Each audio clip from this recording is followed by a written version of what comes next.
one of the things that you should be building in is making sure you have a period of exclusivity while you're kicking in funds to due diligence.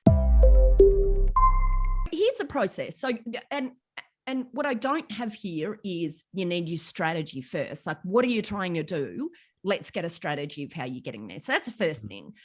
Then you need, so you can work out what your targets are. What do they look like? Where are you going to find them? So go find your targets, understand a bit about the business to the extent that you can agree on commercial terms. And when I say commercial terms, I mean, how are you going to buy it, price and timing of payment. Then you put this out all together in a term sheet, and term sheets can be called so many different things, which is, you know, very exciting. You can call them term sheets, heads of agreement, memorandum of understanding, letter of intent, non-binding letter of intent.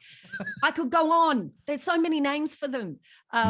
Yeah, I did a podcast one day on this because someone called me and said something. Oh no, not an MOU. I mean, no, I'm talking about, you know, a commercial terms document. I'm like, okay, stop. The industry has got to stop. This is all the same thing. Anyway, so after all of this, it's just something to record our agreement. Then you find the target. The commercial terms is like you have a conversation with them, discuss broadly. Exactly. And then you come to some sort of initial short 2-page agreement. Cool. And in that, one of the things that you should be building in is making sure you have a period of exclusivity while you're kicking in funds to due diligence. I see. Yep. Because you don't want to be spending money on advisors if someone is just going to come and buy this business from under you. So we usually get term sheets in place, and they're usually called non-binding, but what we're actually trying to keep, what we keep binding, and which is important.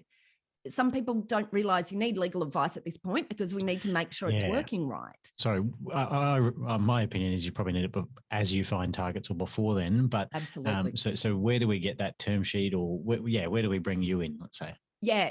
Well, sensibly, I think the right place is right in the beginning before you're starting, because actually the best place to start with all of this is making sure your current business is strong enough for you to withstand an acquisition.